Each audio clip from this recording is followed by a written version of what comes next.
सुख म्हणजे नक्की काय असं या मालिकेसाठी गौरीसाठी मी ऑडिशन देत होते.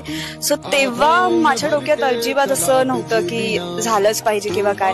कारण जसं माहितीये सगळ्यांना मी त्याच्या आधी एक रियालिटी शो करत होते आणि तिकडनं मी एलिमिनेट झाले. त्यामुळे मी त्याच झोन मध्ये होते की अरे मी एलिमिनेट झाले. मला त्याचं खूप वाईट वाटत होतं. आणि जेव्हा मला या सिरियलच्या ऑडिशनसाठी कळलं मी आले आणि ठीक आहे माझं असं झालं की बोलवलंय आपण देऊयात ऑडिशन.